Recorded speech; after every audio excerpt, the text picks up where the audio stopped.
Somewhere out in space there's a species that are, for all intents and purposes, gods. Not worshipped as gods, not compared to gods. They are the gods of this entire universe. The beings who seeded life across galaxies, who built starships thousands of years before humans figured out fire could do more than keep us warm. And who, according to this franchise's own mythology, may be directly responsible for creating the human race itself.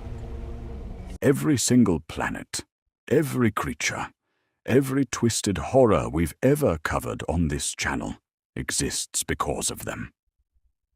And here's the wild part. There's a theory that says these gods once tried to wipe out their own creation, not because they hated us, not because they were evil, but because of a misunderstanding so massive it almost ended humanity before we even made it to space. Today on Takz Insider, we're getting into two of the biggest questions in the Alien franchise. Who created the gods themselves? And was that whole massacre in Prometheus really an attack, or something a lot more tragic? Let's start with the question the movies never really answer. Who made the engineers? You'd think a species responsible for seeding life across the galaxy, maybe even life on Earth, would have their origin story figured out. Nope.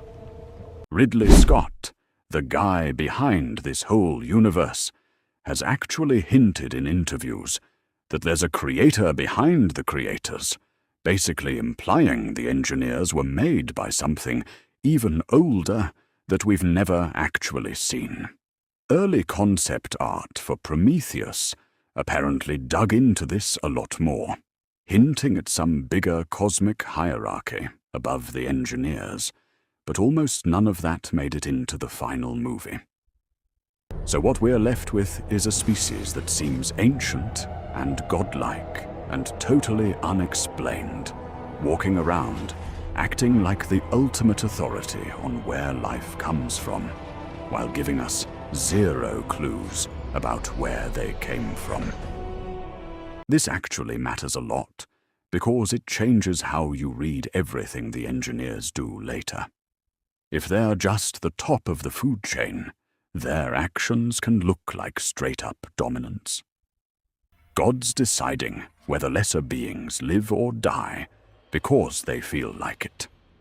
But if the engineers themselves were created by something else, something they might not even fully understand, then their behavior starts looking less like judgment from on high, and more like a species working with incomplete information, kind of like us. And that changes everything once you get to the most controversial scene in the whole franchise: the massacre. Here's what actually happens. In Prometheus, a human crew travels to a distant moon after finding star maps on Earth, all pointing to the exact same spot. Guided by an android named David and bankrolled by a dying billionaire named Weyland, they show up hoping to meet their makers, and in Weyland's case, hoping to cheat death. What they find is an abandoned-looking facility packed with ancient tech and the frozen bodies of engineers who died thousands of years ago. Eventually, they find one still alive in cryo-sleep. They wake him up, and almost immediately, things go violent. At first glance, it looks like an attack. An ancient god waking up and instantly deciding humans deserve to die. But if you slow that moment down and actually look at what's happening right before it kicks off, a very different picture starts forming. The engineer doesn't wake up and just start swinging. He wakes up disoriented, surrounded by strangers, in a room full of weapons that were clearly built for something specific. And the first thing he does is look at David, the android, standing right next to him. This is where the theory really kicks in. David isn't human. He's artificial, built by humans in their own image. The same way, according to this universe's mythology, humanity might have been artificially created or engineered by the engineers themselves. So when the engineer looks at David and sees a synthetic life form being treated like an equal, standing shoulder to shoulder with the humans, he's not just looking at a translator. He might be looking at proof that humans already did the exact thing the engineers feared, creating artificial life of their own. That one detail changes everything about what happens next. If the engineers see the creation of AI as dangerous or forbidden, then waking up and immediately spotting a human-made David wouldn't look like innocent science. It would look like exactly the kind of thing that Room Full of Weapons was built to prevent. So the engineer's reaction, in this theory, isn't random cruelty. It's closer to panic, or worse, him realizing something he already suspected was true. There's another layer that makes this even sadder. Weyland, the guy funding the whole trip, isn't just curious. He's dying and desperate, and the second the engineer wakes up, Weyland basically drops to his knees, begging for more life, treating this ancient being like a literal god who can grant immortality. Now picture being the engineer in that moment. You wake up after thousands of years, surrounded by strangers, one of whom is an artificial being your species may have never approved of. And the first thing a human does is beg you to save him from dying. From his side, this isn't a peaceful first contact. It's a species that's already built synthetic life and already gotten desperate and entitled enough to demand favors from a god. The violence that follows might not be rage. It might just be him realizing in real time that something went badly wrong with an experiment he was never supposed to personally witness failing. It gets even more tragic when you look at the timeline. According to the mythology, roughly 2,000 years before Prometheus, the engineers were actually getting ready to unleash their bioweapon on Earth. And then they stopped, last minute. The movies never fully explain why, but the timing lines up suspiciously close to events that were reshaping human history around that exact period. Ridley Scott has actually talked in interviews about an early idea involving a messiah-like figure sent by the engineers, who ends up getting killed by humans. If that idea holds any weight, even unofficially, it means the engineers might have sent one of their own down to guide or test humanity, only to watch him get killed by the people he was trying to help.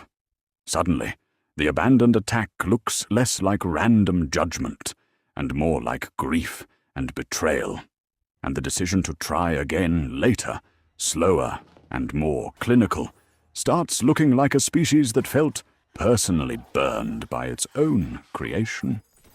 Put all that together, and the massacre in that chamber stops looking like a monster attacking innocent explorers. It starts looking like the final moment in a long chain of misunderstandings between two species that never actually got the chance to talk it out. Humans show up assuming the engineers are friendly, godlike ancestors ready to answer humanity's biggest questions. The engineer wakes up assuming, based on everything right in front of him, that humans already proved themselves dangerous, artificial life and all, standing in a room that was literally built to stop this exact scenario. Neither side got the conversation they needed. Both sides acted on information that was incomplete, maybe even wrong. And the result was violence that neither species probably actually wanted if either one had the full picture. This is honestly what makes Aliens so different from your typical monster franchise. The real horror was never really about acid blood or perfect killing machines. It's about how easily an entire species can get condemned over one moment of miscommunication, blown up by fear, grief, and tech neither side fully understood. The engineer in that room wasn't reacting to all of humanity. He was reacting to everything he could see in that one room. A synthetic being that shouldn't exist, a dying man begging for immortality, and a species that clearly wandered somewhere it wasn't supposed to find. From where he stood, that might have been all the proof he needed. And that brings us back to the bigger mystery underneath all of this.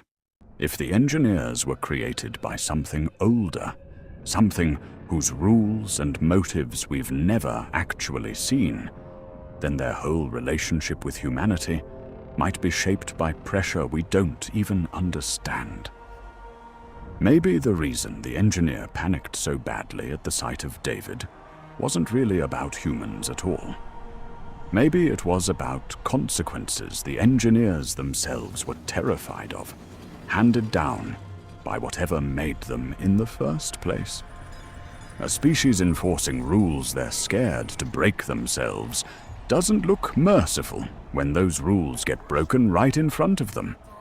It looks exactly like what we saw in that room. None of this makes what almost happened to the human race, okay? And it definitely doesn't make the rest of this franchise any less terrifying. But it does turn the engineers from simple, wrathful gods into something way more unsettling. A species just as capable of fear, assumption, and catastrophic misjudgment as the humans they were judging. The real tragedy of Prometheus was never a monster deciding humanity deserved to die. It was two intelligent species, both working off half the picture, both scared in their own way, colliding in one room with no translator, no context, and no second chance. If the engineers really were reacting to David, to Weyland's desperation, and to some unresolved history between our two species, then the whole massacre becomes one of the most quietly devastating moments in modern sci-fi. Not a villain revealing themselves, but an ancient being making a snap judgment based on everything he'd just seen, seconds after waking up into a situation he never asked to be part of. And somewhere out there, whatever created the engineers in the first place might still be watching, still enforcing whatever rules led to that moment, with no idea that an entire species almost paid the price for a misunderstanding that started the second an artificial hand reached out to help him stand up.